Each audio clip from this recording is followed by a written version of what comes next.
तो हेलो दोस्तों, एक बार फिर से स्वागत है आप सबका मेरे YouTube channel tech with Ritu में। तो आ गया हूँ आप सभी के लिए एक और इन्फॉर्मेटिव वीडियो लेकर। तो आज की वीडियो में मैं आपको बताने वाला हूँ कि कैसे आप यूनियन बैंक ऑफ इंडिया में सेविंग अकाउंट को ओपन कर सकते हो, वो भी ऑनलाइन। तो कंप्लीट प्रोसेस आज की इस वीडियो में मैं आपको देने वाला हूँ।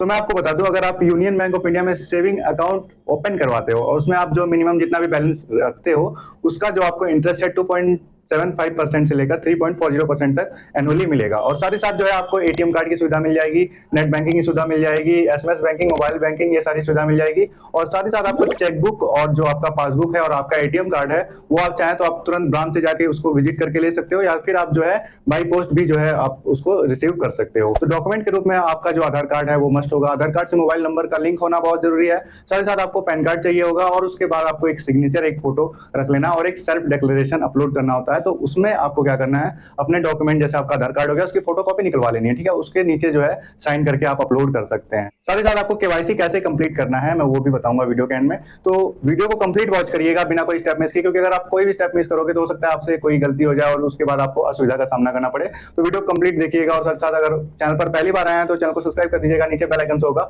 उसको प्रेस कर दीजिएगा। बेल आइकन प्रेस कर देने से बेनिफिट ये होगा कि मेरी जो भी वीडियोस आएंगी सबसे पहले अपडेट आप तक पहुंच पाएंगी। तो बिना किसी देरी के स्टार्ट करते हैं वीडियो को।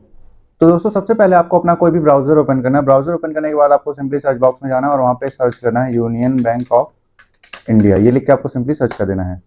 तो जैसे ही आप सर्च करते हो, जो सबसे पहली लिंक आती है, आपको उसी लिंक पे एक बार क्लिक करना है। अब आप जो है यूनियन बैंक ऑफ इंडिया के ऑफिशियल वेबसाइट पर आ जाओगे। तो सबसे पहले आपको एक पॉपअप देखने को मिल सकता है, ठीक है। तो पॉपअप को यहाँ से हटा लेना है। यहाँ पे क्रॉस का आइकन बना हुआ है, यहाँ पे क्लिक करके हटा लेना है। देन आपको जो वेबसाइट का इंटरफेस है कुछ इस प्रकार से शो हो जाएगा। यहाँ पे एक पॉपअप विंडो ओपन हो जाएगा, जिसे यहाँ से जो है क्लोज कर लेना है। यहाँ पे क्रॉस का आइकन बना हुआ है, यहाँ से क्लोज कर लेंगे। उसके बाद आपको सिंपली अप्लाई ऑनलाइन वाले सेक्शन में यहाँ पे आना है। फिर उसके बाद नीचे जो है मेनी मोर के ऑप्शन पे यहाँ पे क्लिक कर देना है। तो जैसे ही आप वहाँ पे क्लिक करोगे, कुछ इस टाइप का इंटरफेस खुलकर सामने आ जाएगा, जहाँ पे सेल्फ सर्विस बैंकिंग का जो ऑप्शन देखने को मिल जाएगा। तो आपको सिंपली ऑनलाइन अकाउंट ओपनिंग वाले ऑप्शन पे क्लिक कर देना है। तो जैसे ही आप वहाँ पे क्लिक करते हो, अब यहाँ पे आप देख सकते हैं ऑनलाइन अकाउंट ओपनिंग के लिए यहाँ पे आप सेविंग अकाउंट्स, ऑनलाइन एनपीएस और ऑनलाइन रिकेवाईसी कर सकते हो। तो सेविंग अकाउंट वाले ऑप्शन पे आपको सिंपली क्लिक कर देना है। तो जैसे ही आप वहाँ पे क्लिक करते हो, कुछ इस टाइप का जो पॉपअप ओपन होगा, जहाँ पे डायरेक्शन होगा कि आप क्या क्या जो डॉक्यूमेंट लगने वाले हैं, और साथ ही साथ आपको क्या क्या डॉक्यूमेंट की क्या क्या साइज जो है रखनी है। तो आपको ये चीज़ केयरफुली यहाँ पे पढ़ लेनी है। जैसे कि आपको यहाँ इस फॉर्म के लिए आधार कार्ड का यूज करना होगा, मोबाइल नंबर आपकी जरूरत पड़ेगी, ठीक है। मोबाइल नंबर का जो आधार कार्ड से लिंक होना जरूरी है, पैन कार्ड भी चाहिए होगा। फिर उसी के साथ साथ जो आपका रिसेंट स्कैन फोटोग्राफ होगा, जिसकी साइज 20 से 50 केबी के बीच में आपको रखनी होगी। और साथ साथ जो इमेज होगा, एक scan image of address proof, मतलब आपको एक एड्रेस प्रूफ अपलोड करना होगा, जिसकी साइज 20 केबी से लेकर 100 केबी के बीच में होगी। साथ ही साथ आपको आइडेंटिटी प्रूफ रखना होगा, अपलोड कराना होगा, जिसकी साइज आपको 20 से 100 केबी तक रखनी होगी। साथ ही साथ आपको एक सिग्नेचर भी अपलोड करना होगा, जिसकी साइज 20 से 50 केबी तक आपको रखनी होगी। ये चीज़ जो है केयरफुली अपनी सारे डॉक्यूमेंट जो यहाँ पे दिया गया है सबको अपना रेडी कर लेना है, ठीक है। तभी आपको फॉर्म भरना है। अब चलिए हम इसको पॉपअप को यहाँ से क्लोज कर लेते हैं। अब आपके सामने कुछ इस टाइप का जो है फॉर्म ओपन हो जाएगा, ठीक है। तो यहाँ पे देख सकते हैं स्कीम टाइप। तो यहाँ पे सेविंग अकाउंट है, यूनियन डिजिटल सेविंग अकाउंट है। तो सेविंग अकाउंट के लिए जब आप अप्लाई करोगे तो आपको जो है फॉर्म फिलअप करके अपने बैंक विजिट करना होगा। वहाँ पे आपको जो है बाकी प्रोसेस की जाएगी। और जो यूनियन डिजिटल सेविंग अकाउंट है, इसमें आपके पासबुक इशू नहीं होगा, ये डिजिटली आपका जो अकाउंट है इशू कर दिया जाएगा। तो हम आज की वीडियो में जानने वाले हैं सेविंग अकाउंट के बारे में। तो सिंपली सेविंग अकाउंट वाले ऑप्शन पे क्लिक करेंगे। देन यहाँ पे आधार नंबर का ऑप्शन आता है, तो यहाँ पे अपने 12 डिजिट का आधार नंबर फिल कर लेंगे। आधार नंबर फिल करने के बाद आप यहाँ पे देख सकते हो, यहाँ पे क्वेश्चन पूछेगा। तो आप में जो भी आपसे क्वेश्चन पूछेगा उसका आंसर दे देना है। तो मेरे केस में यहाँ पे पूछा गया है कि ये जो वैल्यूज हैं इनमें सबसे स्मॉलेस्ट नंबर क्या है। तो चलिए हम इसका आंसर कर देते हैं। आंसर करने के बाद अब यहाँ पे सबमिट वाले बटन पर क्लिक कर देना है। अब जैसे ही वहां पे आप क्लिक करते हो, देखोगे, आप देख पाओगे आपके मोबाइल नंबर पर ओटीपी भेज दी जाएगी। जैसे कि आप यहाँ पे देख रहे हैं, लिखा हुआ भी आ रहा है कि OTP send to Aadhaar registered mobile number. तो आपको अपने आधार रजिस्टर्ड मोबाइल नंबर से ओटीपी को देख के यहाँ आधार ओटीपी वाले सेक्शन में फिल करना है। देन आपको वैलिडेट ओटीपी वाले ऑप्शन पर क्लिक कर देना है। तो दोस्तों, जो ओटीपी है हमने वैलिड करा लिया, ठीक है। अब यहाँ पे आप देख सकते हो आपके आधार के अकॉर्डिंग आपका नाम ऑटोमेटिकली फैच कर लिया गया है, आपका जेंडर फैच कर लिया गया है, ठीक है। देन आपको अपने फादर्स का नेम जो है यहाँ पे फिल कर देना है। जो भी आपका पिता का नाम होगा कैपिटल लेटर में इंग्लिश के यहाँ फिल करना है। देन आपको अपनी माता जी का नाम यहाँ पे फिल करना है कैपिटल लेटर्स में। आपका जो डेट ऑफ बर्थ होगा वो भी आधार द्वारा ऑटोमेटिकली फैच कर लिया जाएगा। देन आपको अपना मोबाइल नंबर इस मोबाइल नंबर वाले बॉक्स में फिल कर देना है। उसके बाद आपको अपनी ईमेल आईडी जो है यहाँ पे फिल कर लेनी है। उसके बाद आपको पैन नंबर यहाँ पे फिल करना है, ठीक है। पैन नंबर फिल करने के बाद ऑप्शन आता है स्टेट का। तो यहाँ से आपको अपना स्टेट का सिलेक्शन कर लेना है। जो भी आपका स्टेट होगा आपको यहाँ से सिलेक्ट करना है। देन आपको यहाँ पे डिस्ट्रिक्ट का ऑप्शन देखने को मिल जाएगा। तो यहाँ से अपनी डिस्ट्रिक्ट का सिलेक्शन कर लेना है। जो भी आपकी डिस्ट्रिक्ट होगी आपको चुन लेना है। उसके बाद यहाँ पे प्रिफर्ड ब्रांच, तो आपके घर से नज़दीकी जो ब्रांच होगा सिंपली आपको वो ब्रांच का यहाँ पे सिलेक्शन कर लेना है, ठीक है। ये सब करने के बाद आपको सिंपली कंटिन्यू वाले बटन पर क्लिक कर देना है। सो जैसे ही आप कंटिन्यू वाले बटन पर क्लिक करेंगे, आपको स्क्रॉल करके नीचे की तरफ जाना है। अब आप आ जाओगे एड्रेस एंड अदर डिटेल्स वाले सेक्शन में। तो यहाँ पे सबसे पहले आपको अपना परमानेंट एड्रेस फिल करना होगा, ठीक है। तो सबसे पहले आपको अपना हाउस नंबर, स्ट्रीट नेम या फिर स्ट्रीट का नाम यहाँ पे फिल करना है। देन आपको अपनी एरिया या लोकेलिटी यहाँ पे फिल कर देनी है, ठीक है। उसके बाद आपको अपना स्टेट जो है यहाँ से सिलेक्ट कर लेना है, जो भी आपका स्टेट होगा इस लिस्ट में से आपको चुनना है।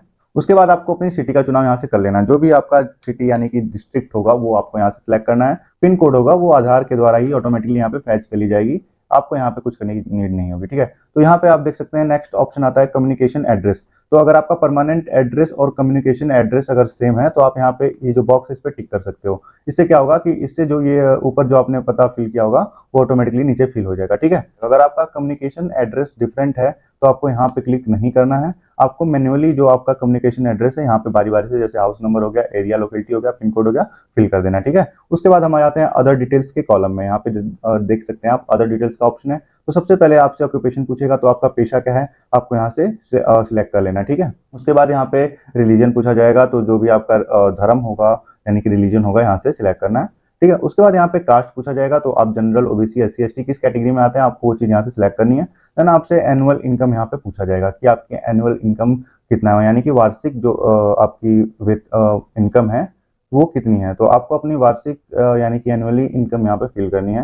लाइक आप 50,000 से कम है या 50,000 से 1 लाख के बीच में है या फिर 1 लाख से 5 लाख के बीच में है, तो आपको अपने अकॉर्डिंग यहाँ से सिलेक्ट कर लेना, ठीक है। उसके बाद यहाँ पे सोर्स ऑफ इनकम पूछेगा, तो सोर्स इनकम का जो सोर्स है वो क्या है, यानी कि आय का जो स्रोत है वो क्या है। तो आपको यहाँ से वो चीज़ चुन लेनी है कि salary, pension, house property, rental वगैरह। जैसे आप देख सकते हैं कई सारे ऑप्शन, बिजनेस वगैरह कई सारे ऑप्शन देखने को मिलेंगे, तो आप अपने अकॉर्डिंग यहाँ से चुन लीजिएगा, ठीक है। उसके बाद यहाँ पे नेट वर्थ पूछा जाएगा आपसे, तो नेट वर्थ में आपको लेस देन ₹10 लाख या फिर आप अपने अकॉर्डिंग कर सकते हो अगर इससे ज़्यादा होगी तो, ठीक है। फिर उसके बाद प्लेस ऑफ बर्थ आपसे पूछा जाएगा, तो प्लेस ऑफ बर्थ में अपने डिस्ट्रिक्ट का नाम या सिटी का नाम आप डाल सकते हैं, ठीक है। उसके बाद कंट्री ऑफ बर्थ पूछा जाएगा आपसे, तो कंट्री ऑफ बर्थ में आपको इंडिया सेलेक्ट करना है। देन आपको यहाँ पे जो है नेचर ऑफ एक्टिविटी पूछी जाएगी, तो आप नन रहने देना, नहीं तो आप जो है वोट कर देना, इसे कोई इशू नहीं होने वाला, ठीक है। तो हम नन कर देते हैं। उसके बाद यहाँ पे मैरिटल स्टेटस आपसे पूछेगा, ठीक है। तो आप अगर मैरिड होंगे तो मैरिड सिलेक्ट करेंगे, तो आपको अपने स्पाउस का नाम भी फिल करना होगा। जैसे कि हमने मैरिड यहाँ पे सिलेक्ट कर लिया, तो आपकी जो पत्नी है या पति है उनका नाम यहाँ पे फिल करना होगा। अगर आप सिंगल हैं तो सिंपली आपको सिंगल वाले ऑप्शन पे क्लिक कर देना है, तो आपको ये सब चीजें फिल करने की जरूरत नहीं पड़ेगी। उसके बाद आपको कंटिन्यू वाले बटन पर क्लिक कर देना है। जैसे आप सबमिट करते हैं तो आपको स्क्रॉल करके नीचे की तरफ जाना है। अब आ जाओगे आप नॉमिनी डिटेल्स वाले सेक्शन में, ठीक है। तो यहाँ पे सबसे पहले आपसे पूछा जाएगा कि नॉमिनी रिक्वायर्ड, क्या आपको नॉमिनी की आवश्यकता है। तो अगर यस रहेगा तो यस रहने देंगे, ठीक है। अगर आप नहीं चाहते हैं कि आपके बैंक डिटेल में कोई नॉमिनी रहे तो नो भी कर सकते हैं, तो चलिए हम यस रहने देते हैं। उसके बाद आप जिसको नॉमिनी बनाना चाहते हो उनका फुल नेम यहाँ पे फिल करना है, ठीक है। फुल नेम फिल करने के बाद यहाँ पे जो है नॉमिनी रिलेशन पूछेगा, तो यहाँ पे रिलेशन टाइप यहाँ पे दिया होगा, जैसे brother, cousin, daughter, father, grandfather, grandmother, legal guardian, ऐसे करके जो भी आपका जो है आपके केस में रिलेट करेगा, आपको वो ऑप्शन यहाँ से सिलेक्ट कर लेना, ठीक है। उसके बाद यहाँ पे जो है यहाँ पे नॉमिनी का एड्रेस पूछेगा, तो अगर सेम एज परमानेंट एड्रेस रहेगा तो सेम एज परमानेंट एड्रेस कर सकते हैं। अगर दोनों आपका सेम रहे तो हो सकता है आपका परमानेंट एड्रेस कोई और हो और कम्युनिकेशन एड्रेस कोई और हो, तो आप चाहें तो वहाँ से जो है अपने अकॉर्डिंग चुन सकते हैं। तो चलिए मेरे केस में मेरा परमानेंट एड्रेस और कम्युनिकेशन एड्रेस सेम है, तो मैंने सेम एज परमानेंट एड्रेस पे क्लिक कर दिया और जो मेरी नॉमिनी मैंने सेलेक्ट किया है उनका भी एड्रेस जो है मेरे एड्रेस के अकॉर्डिंग हो गया, ठीक है। तो आपको भी अपने अकॉर्डिंग ये चीज कर लेनी है। उसके बाद जो है यहाँ पे आपसे पूछा जाएगा इज नॉमिनी माइनर, क्या नॉमिनी जो है नाबालिग है। तो यहाँ पे अगर आपके केस में रहते हैं तो यस कर दीजिएगा। अगर आप यस करेंगे तो उनकी भी डिटेल आपको फिल करनी पड़ेगी। जैसे मैंने यस वाले ऑप्शन पे यहाँ पे क्लिक किया, यहाँ पे नॉमिनी का डेट ऑफ बर्थ पूछेगा, उनके गार्जियन का नेम पूछेगा और रिलेशनशिप पूछेगा, ठीक है। तो आपको ये चीज फिल करनी पड़ेगी। तो मेरे केस में नॉमिनी जो है माइनर नहीं है, नॉमिनी जो है बालिग है, ठीक है, नाबालिग नहीं है, तो मैंने नो रहने दिया, ठीक है। उसके बाद यहाँ पे आपको स्क्रॉल करके नीचे की तरफ आना है, ठीक है। नीचे आप आएंगे, यहाँ पे एक सवाल और पूछेगा कि country of tax residence in India only and not in any other country और टेरिटरी आउटसाइड इंडिया। तो यहाँ पे जो है आपको जो है यस ही रहने देना है, ठीक है। उसके बाद आपको यहाँ पे अदर फैकल्टीज मिल जाएगी, मतलब कि आपको एटीएम की नीड होगी तो आपको सिंपली एटीएम वाले ऑप्शन पे टिक आउट करना है। अगर मोबाइल बैंकिंग सर्विस का जो है फायदा उठाना चाहते हैं तो आपको यहाँ पे क्लिक करना होगा, ठीक है। उसके बाद एसएमएस बैंकिंग चाहते हैं तो एसएमएस बैंकिंग वाले ऑप्शन पे क्लिक करना है। देन आपको चेकबुक की रिक्वायरमेंट है तो आप चेकबुक पे भी क्लिक कर देंगे। सब चीजों पे टिक आउट करने का फायदा ये होगा कि जब आपको ये सारी चीजें जो है इशू करा दी जाएगी, ठीक है। तो यहाँ पे अगर चेकबुक के बाद जो है नेक्स्ट ऑप्शन आता है कलेक्ट फ्रॉम ब्रांच या फिर डिलीवर टू कम्युनिकेशन एड्रेस, कि आप जो ये सारी चीज़ें जैसे एटीएम कार्ड हो गया, चेकबुक हो गया, पासबुक हो गया, ये सारी चीज़ें आप जो है ब्रांच से कलेक्ट करना चाहते हैं, यानी कि ब्रांच विजिट करके जाके लेना चाहते हैं, या फिर जो है आप पोस्ट के जरिए लेना चाहते हैं। तो मेरे केस में मैं ब्रांच विजिट करके लेना चाहता हूँ, तो मैं कलेक्ट फ्रॉम ब्रांच वाले ऑप्शन पे क्लिक कर देता हूँ। अगर आप डिलीवरी चाहते हैं कि आपका बाई पोस्ट आपके घर पे आए, तो आप डिलीवर टू कम्युनिकेशन एड्रेस भी कर सकते हैं। ठीक है, ये सब करने के बाद आपको सिंपली कंटिन्यू वाले बटन पर क्लिक कर देना है। अब आप जैसे ही कंटिन्यू वाले बटन पर क्लिक करते हैं, आपको स्क्रॉल करके नीचे आना है और डॉक्यूमेंट अपलोड वाले सेक्शन में आ जाना है। यहाँ पे आपको डॉक्यूमेंट अपलोड करना होगा। तो सबसे पहले आपको कस्टमर की जो फोटो है अपलोड करनी होगी, जो साइज निर्धारित की गई है 20 से 50 केबी के बीच में होनी चाहिए। तो चलिए हम फोटो अपलोड कर लेते हैं। फोटो अपलोड करने के लिए आपको सिंपली ब्राउज वाले ऑप्शन पर क्लिक करना है। ब्राउज वाले ऑप्शन पर क्लिक करने के बाद आपने फोटो को जहां भी रखा होगा अपनी डायरेक्टरी में, आपको सिंपली सिलेक्ट करना है। सिलेक्ट करने के बाद आपको अपलोड का एक जो है ऑप्शन यहाँ पे शो होगा, वहां पे क्लिक कर देना है। तो जैसे ही आप क्लिक करोगे, आप देख पाओगे यहाँ पे फोटो अपलोड कर हो चुकी है। ठीक है, अब आपको क्या करना है, कस्टमर सिग्नेचर, यहाँ पे सिग्नेचर अपलोड करना है। सिग्नेचर की जो साइज रखी गई है 20 से 50 केबी के बीच होनी चाहिए। ठीक है, तो आपको सिंपली ब्राउज वाले ऑप्शन पे क्लिक करना है। आपने जहां पे भी सिग्नेचर रखा है अपनी डायरेक्टरी में, आपको सिग्नेचर को सिलेक्ट करना है, देन उसी की तरह आपको अपलोड वाले बटन पर क्लिक कर देना है।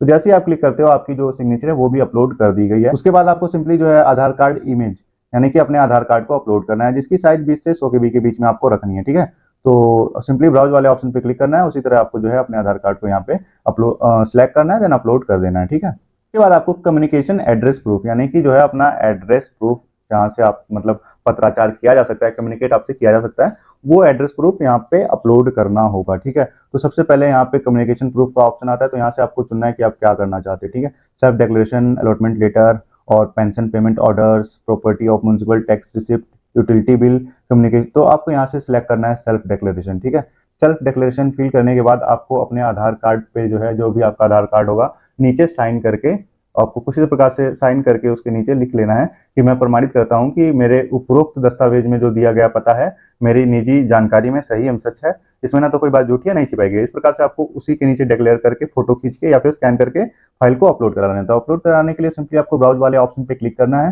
ब्राउज वाले ऑप्शन पे क्लिक करने के बाद आपको अपना जहां भी आपने फाइल रखा हुआ वहां पे आधार कार्ड सिलेक्ट करना है, देन आपको अपलोड वाले बटन पर क्लिक कर देना है।